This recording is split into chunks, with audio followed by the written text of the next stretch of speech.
The Hoosiers are back in the NCAA tournament, but as that kind of cursed 4 seed, are they on upset watch? You are Locked On Hoosiers, your daily podcast on the Indiana Hoosiers. Part of the Locked On Podcast Network, your team every day.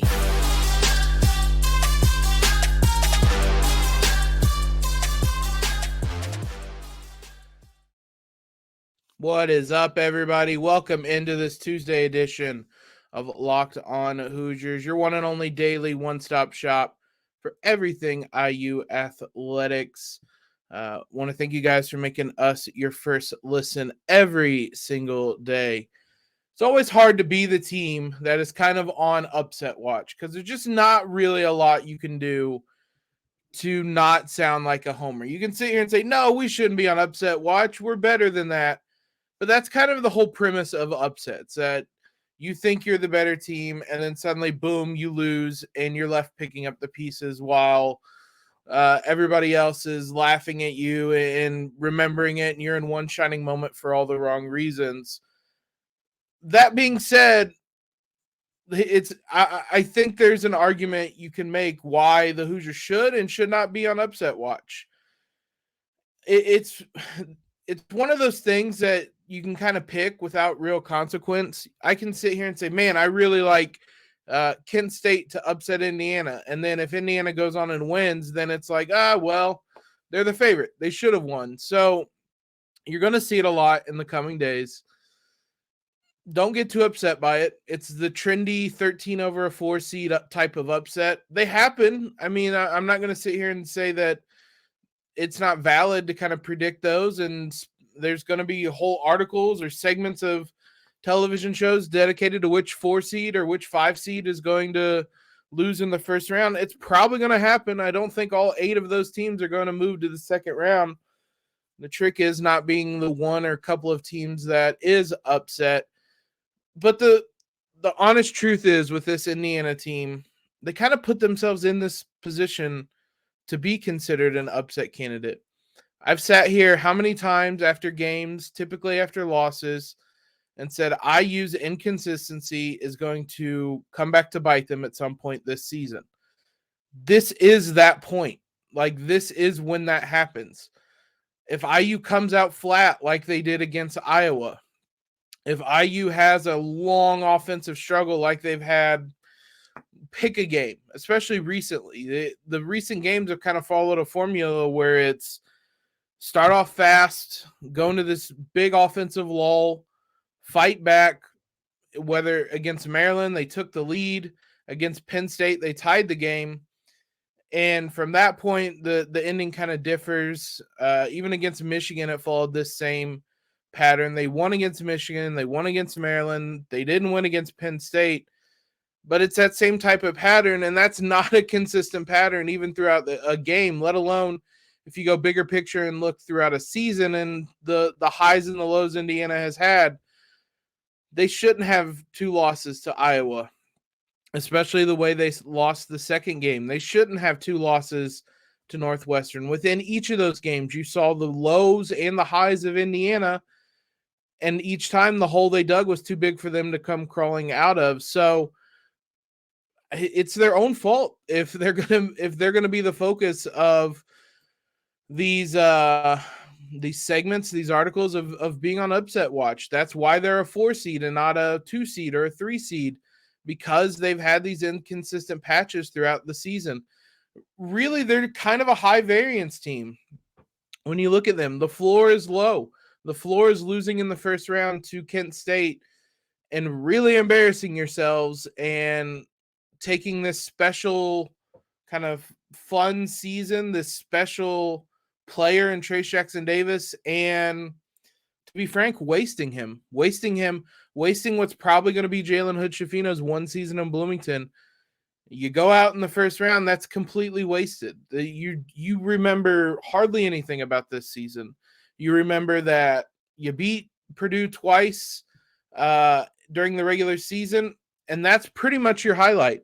You can't even really brag about that, because then the retort's going to be, well, you lost in the first round of the tournament. So that's your floor. You waste those two players in this talented team that you have, but at the same time, the ceiling is a dark horse Final Four team, I guess. I mean, depending on what night you watched Indiana after that Purdue game on the road, stuff like that, you saw how many people were hyping up Indiana and talking about them as a dark horse Final Four team and things like that. It's fitting that they followed up that performance with getting beaten down by Iowa, because that's kind of the if there's two games I think that best describe this Indiana team, it's winning at Purdue and then following up by losing at home against Iowa in a game you were blown out. IU was not in that game at any point against Iowa. That pretty much perfectly encapsulates this team. Having said all that, having kind of offered warnings, what I would say, we're going to do a deeper dive into Kent State, possibly tomorrow's show. We're going to have someone come on from the Kent State student newspaper, also named Jacob, to talk to us about Kent State. So we'll learn more about them.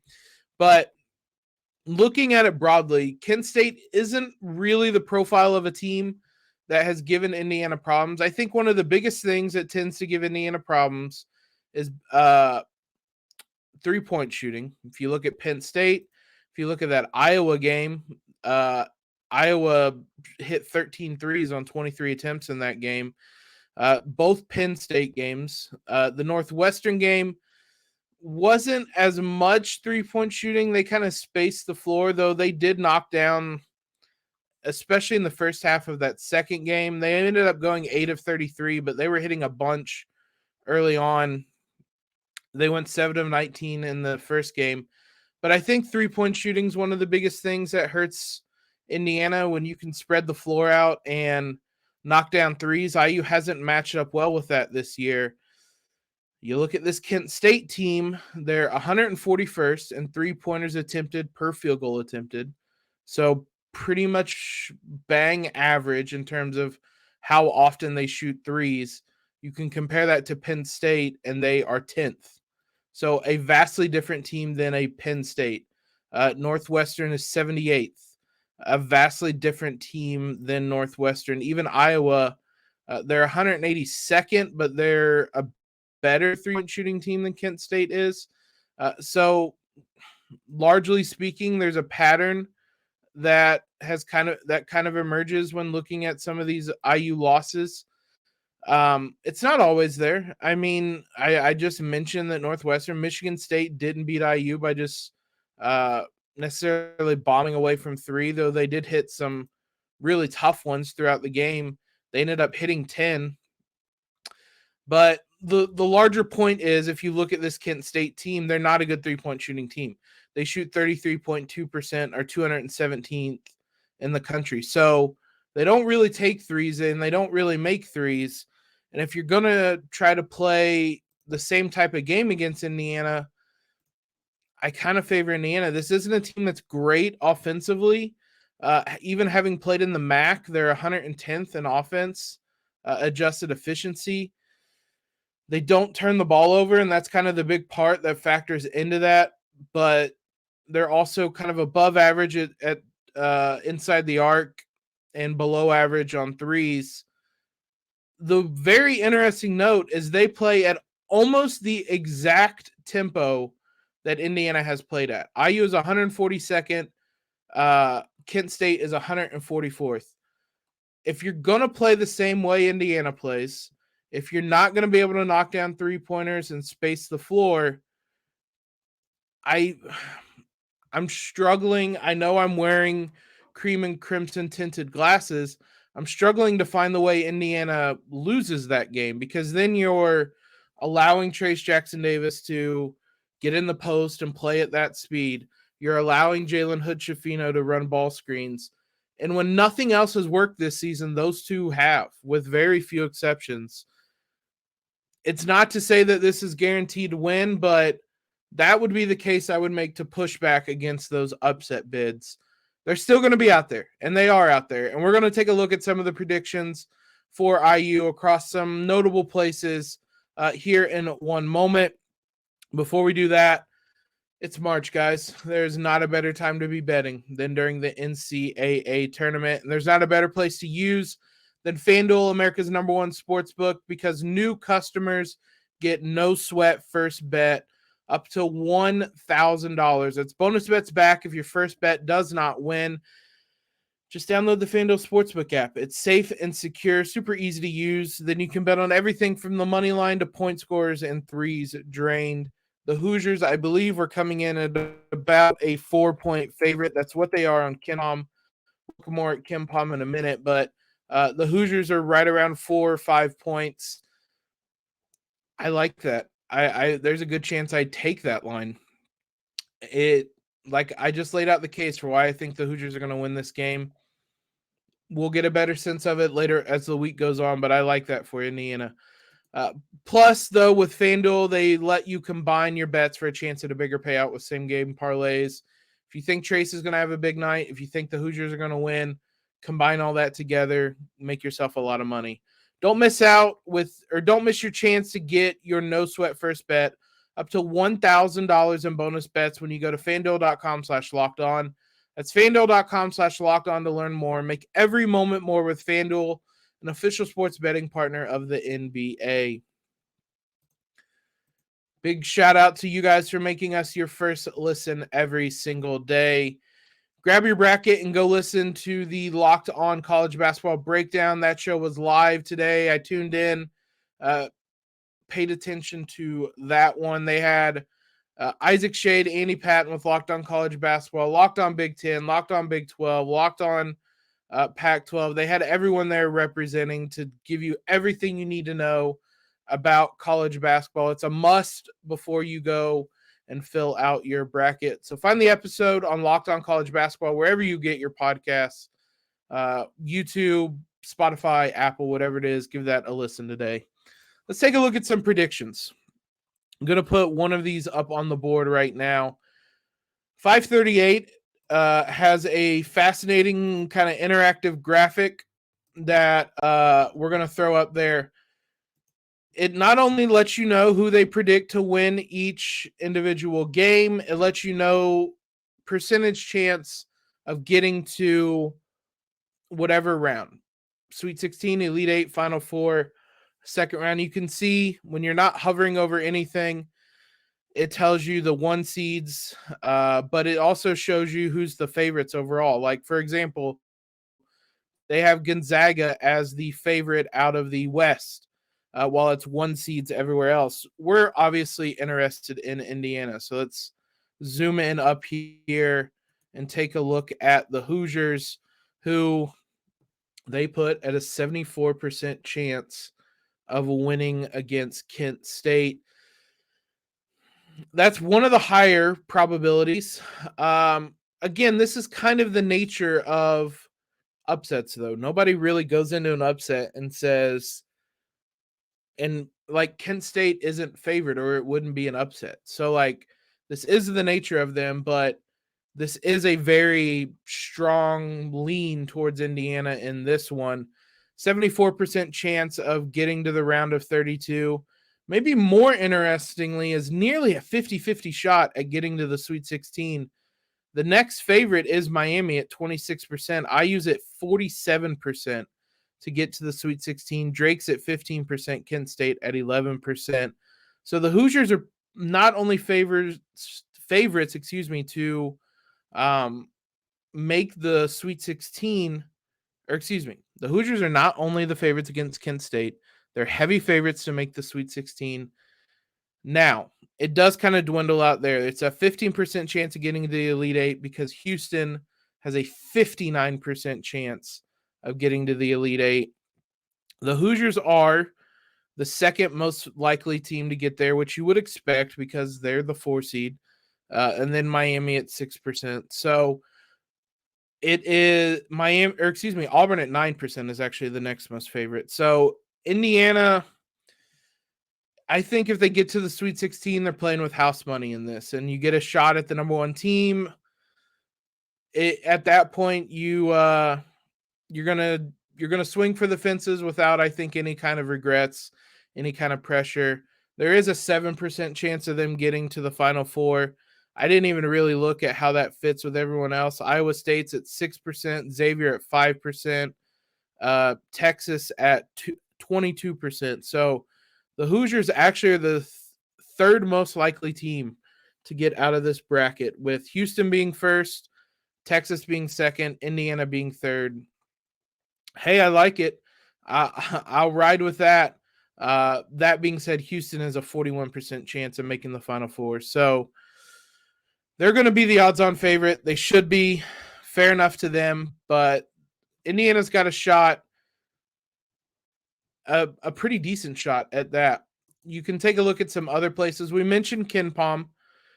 Not only do they have the Hoosiers favored by 4 points at 73-69, they have Indiana with a 63% win probability.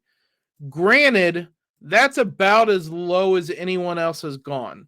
And KenPom, I very much trust, and they have a lot of numbers to base this on. 63% is still pretty heavily favored, but it is the lowest of kind of the notable advanced numbers and things like that.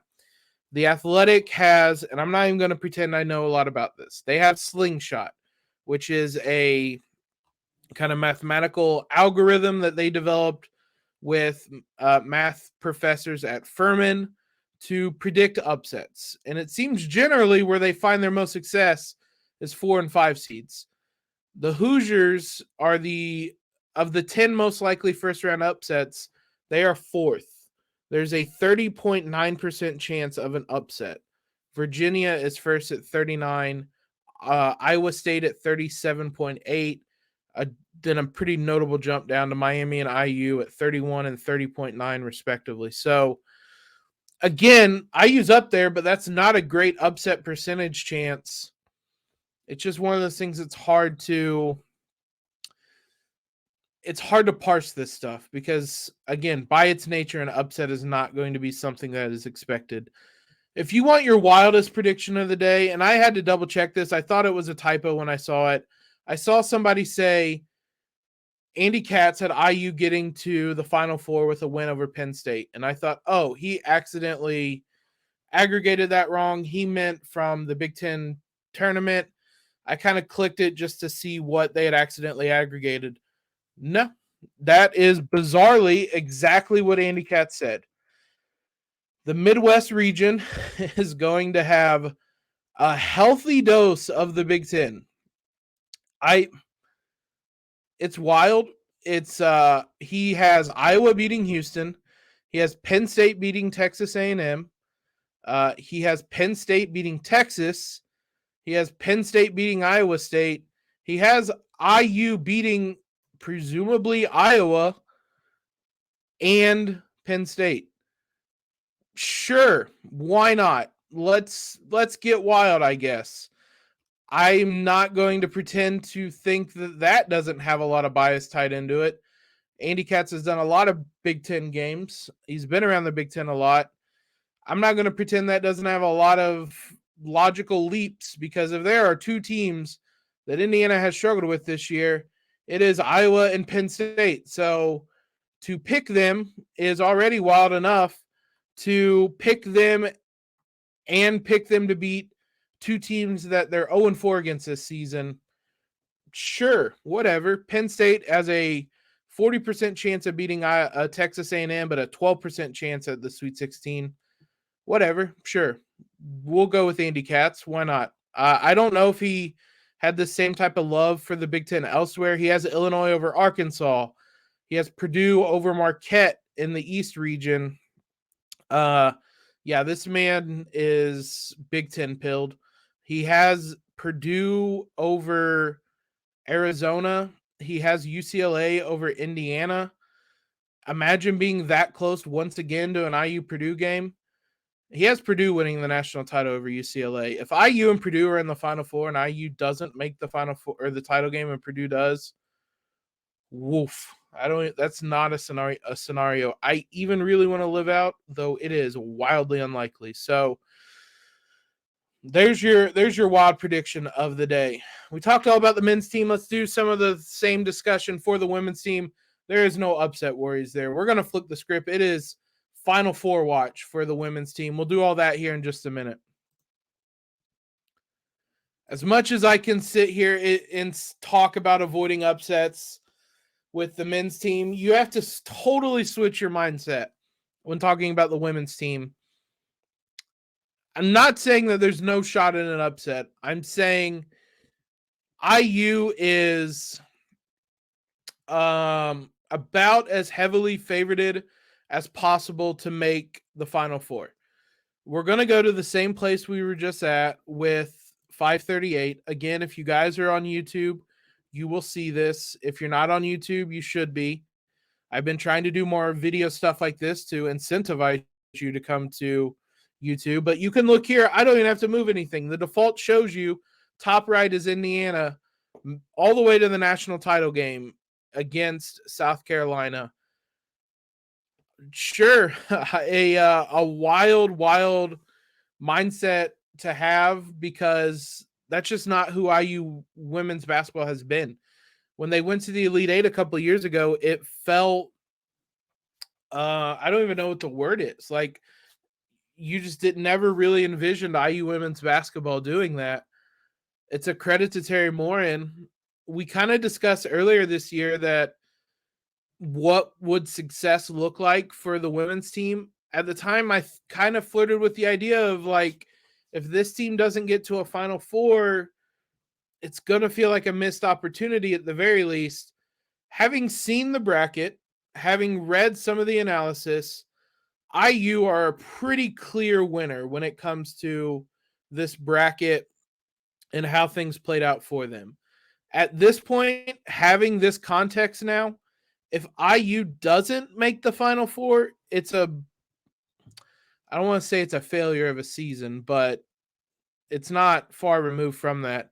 ESPN talked about the biggest winners and losers from just the bracket and the seeding, and the Hoosiers were in the winners because they also don't have a ton of other national champions in their bracket. If I zoom in on a little bit so we can see their bracket a little bit better, the only team that has won any kind of national title, it's not a team, it's a coach. The only coach that has done it is Kim Mulkey at LSU, but she won those titles with Baylor. And LSU they're on upset alert as a 3 seed. We'll leave it at that. But they said their kind of rationale is, as befits a number 1 seed, IU should be favored in every potential matchup on its path to Dallas. And you can see on 538, not only are they favored, they're the second most likely team to make the Final Four. We've spent all year talking about how good South Carolina is. This is a visual representation of that. They have South Carolina as a 91% chance to make the Final Four. It's hard to even wrap your head around. They have Maryland in their region. We saw Maryland up close and personal. Maryland's really damn good. Diamond Miller is incredible. This is that might be the best way to explain how good South Carolina is. South Carolina is your overall favorite, a 64% chance to win the title. 64% chance to win the title. Obscene. It doesn't even feel that far off. But the Hoosiers are second in about every regard to that. They have an 8% chance to win the title, which in any other year would feel great. But you can kind of compare that to other places. Stanford at a 7% chance, UConn at a 5% chance, Virginia Tech at a 2% chance. You can look at Iowa with a 3% chance. So the Hoosiers are the second most likely team to win the title. They're just a huge jump from 64 to 8. I think getting to the Final Four should be the kind of first concern with this Indiana team, getting out of the first weekend. Like, they're going to, coaches speak, they're going to take it one weekend at a time. I use greater than a 99% chance to win against an opponent we don't even know yet, and then a 95% chance to win against either Oklahoma State or Miami. There's a not unrealistic scenario where both the men and women's team play Miami this weekend for a shot at the Sweet 16, which I'm fine with me. Let's beat them both and call them the Miami Hoosiers then. I'm not really sure how that works, but we'll look into it. After that, they're probably based just on chalk going to play Villanova. 80% chance to win that game. Absurd. Again, if they win that, you're probably looking at LSU or Utah, again, just based on they're the highest seeds. Utah has a really talented player. I use a 54% chance to make the Final Four. So wild stuff. There's a 33% chance of them getting to the national title game, which I would imagine is probably the highest. UConn's a 23% chance. And if you're just looking on this half of the bracket, that's going to be the second highest. So the Hoosiers are heavy favorites. LSU has a 15% chance at making the national title game. So there's your three most likely teams to make the title game on that side of the bracket, and it's heavily favoring Indiana. What a time to be alive. You can look at potential South Carolina IU matchups. We might. That's so far down the road, but we might just to have some fun. Right now, IU's obviously going to be focused on its bracket and its Bloomington-based bracket right now, but it's hard not to look ahead. Indiana hasn't done it all year, which is kind of why I'm comfortable doing this. Indiana hasn't really looked ahead. They haven't had the inconsistency problems that the men's team has had. If they continue doing that, they could be playing for a national title in April, which is super, super cool to think about. So we have a lot more to talk about this week. We're going to, as I mentioned, be discussing Kent State with student writer over at Kent State, most likely on tomorrow's episode. We're recording it recording it tonight, but it should be available to go tomorrow. Going to try to get someone on to talk women's basketball, both IU, Big Ten, everything. So we'll look into that as well. But it's going to be a fun week. I want to thank you guys for making us your first listen every day. We will be back tomorrow to preview the IU or the Kent State Golden Flashes. What a name. For your second listen, check out Locked On College Basketball. We mentioned them earlier. Isaac Shade, Andy Patton. They're going to have you covered throughout the week. Make sure you bring your bracket to every episode so you know who your upsets are, who your favorites are, who your Final Four picks are, everything like that. Available wherever you guys listen to podcasts. Big thanks to all you guys for following us on Twitter, subscribing, all the love you've been showing us. It's going to be an awesome week. As always, though, guys, hope you have a great, great Tuesday. Hope your brackets are starting to come along nicely. But most importantly, LEO.